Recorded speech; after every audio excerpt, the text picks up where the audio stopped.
Good morning.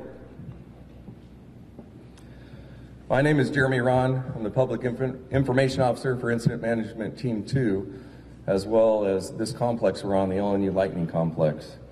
A couple things we wanted to cover. First and foremost, we really want to say thank you to those of you that have evacuated when asked.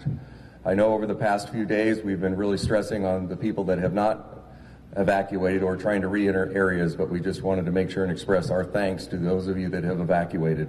With that being said, as we start to bring everybody back home after this wildfire, I just wanted to mention that we do have some tools available to review prior to going home. This is an example of after you return home from a wildfire. It is a checklist of good things to look at readyforwildfire.org. Also, just as a reminder on drones, a lot of times on these wildfires, the curiosity and people with drones like to fly in the area.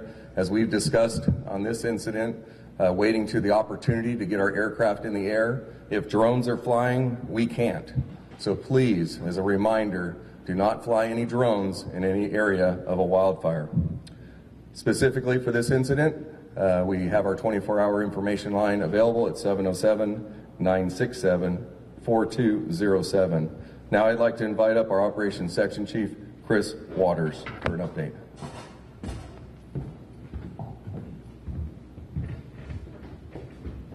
Okay, good morning, everybody. I want to start out real quick. First of all, name Chris Waters. I'm the Operations Section Chief on the LNU Lightning Complex.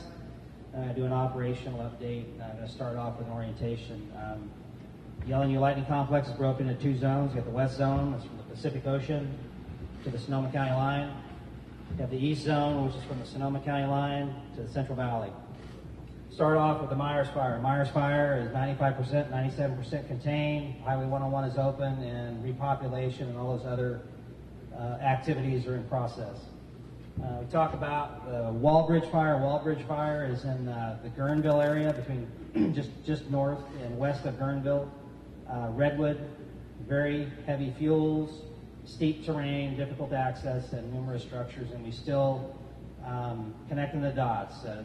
Trying to protect structures, trying to build line between vineyards and grassy open areas, and looking for opportunities to do backfiring. Moving towards to the east zone, we're going to start in Branch 30. Branch 30 is Cape Hay Valley to Winters.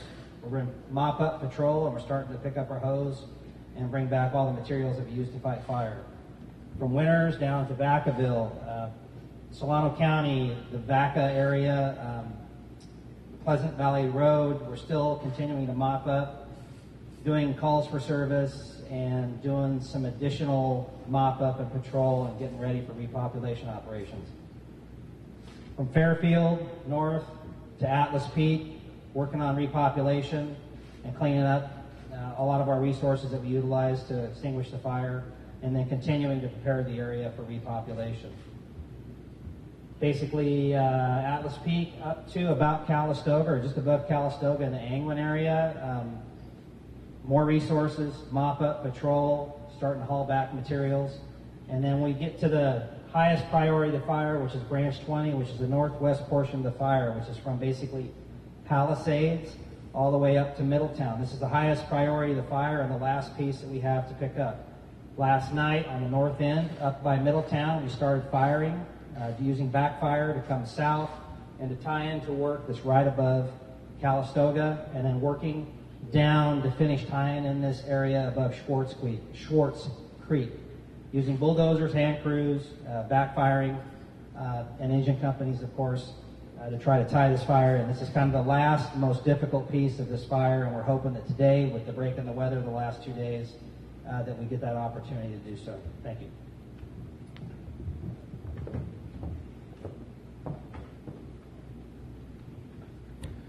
Thank you, Chief. Now I'd like to invite up our Sheriff, Sheriff Mark Essick, and Sheriff John Robertson for a law enforcement update.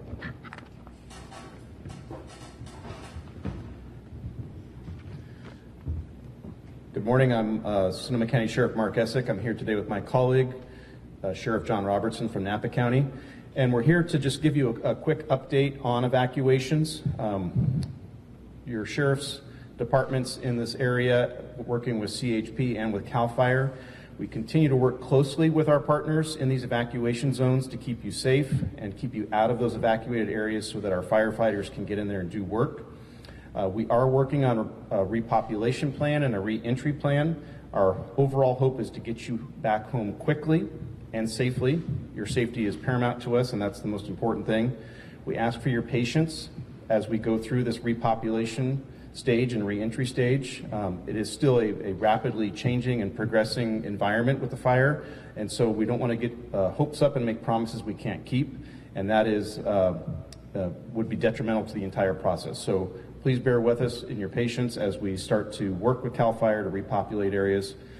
As the damage assessment continues, it's important for everyone to realize that this is a time when some people will realize they no longer have homes, that they are going to be experiencing considerable losses. So it is always important, and we urge you to look out for your neighbors, care for your neighbors, and be patient with one another as we go through this process of repopulating areas and getting back in for reentry. That is all I have to report to you. Thank you, and stay safe.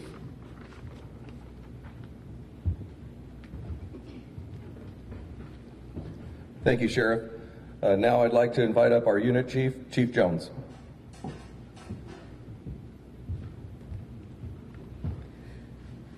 Good morning. Thank you for tuning in.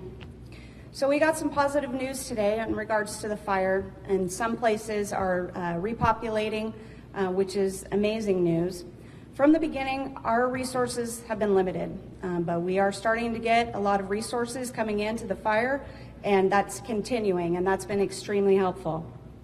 The resources out on the line from the start, they continue to work hard because they want you home as quickly as possible.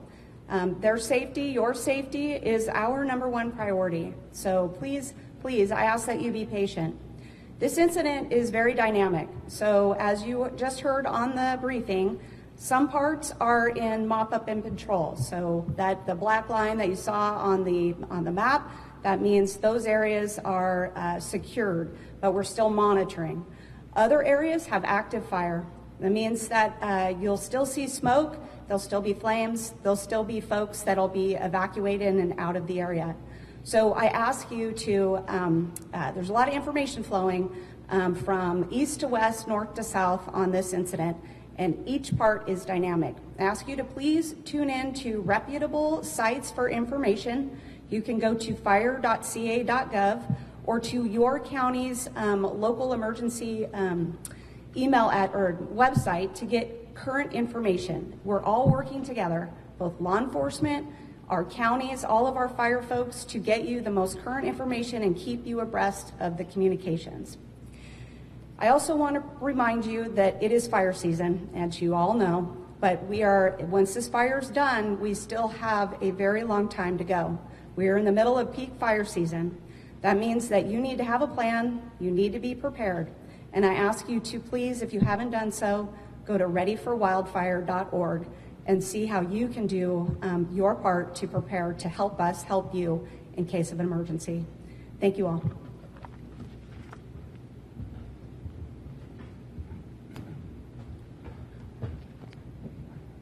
Thank you, Chief.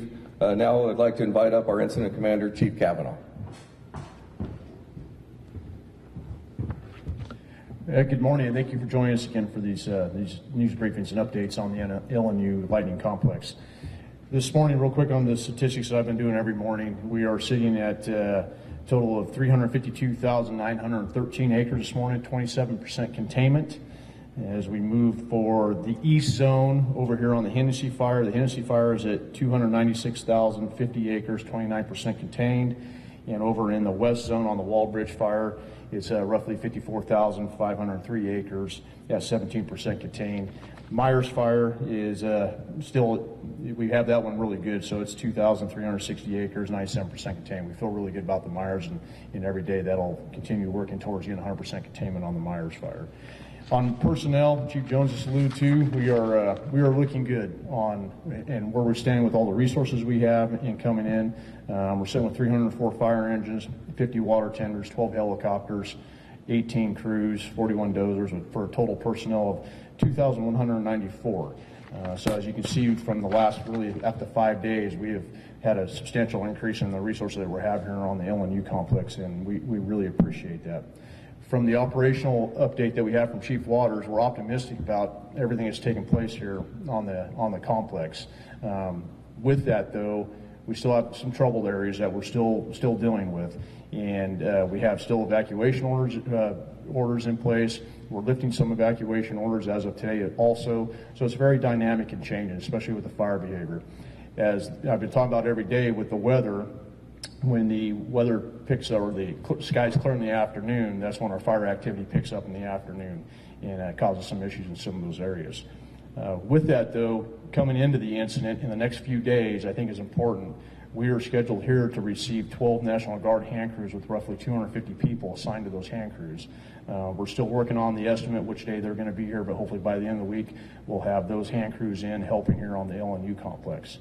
Yesterday afternoon, we couldn't fly a lot of tankers or aircraft because of the smoke inversion. In the afternoon, when the skies lifted, for example, we had on the entire complex yesterday, we had 3 very large air tankers, which we call VLATs, and 2 LATs, which are large air tankers.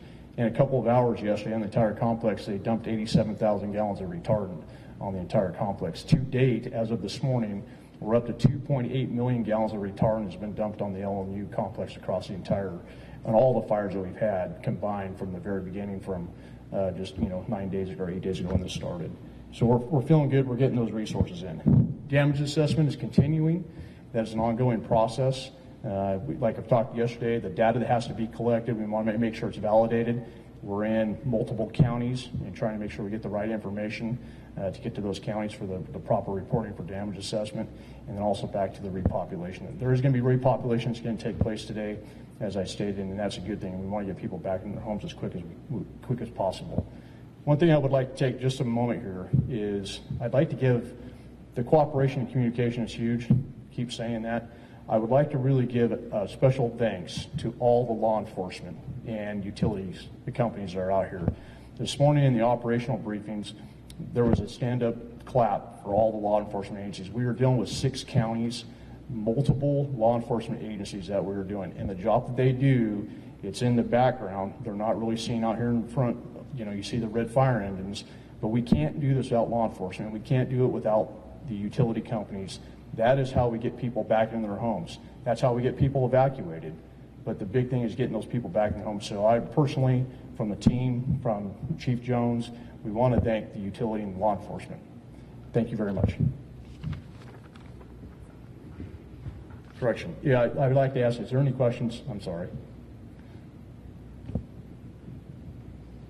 Okay, thank you.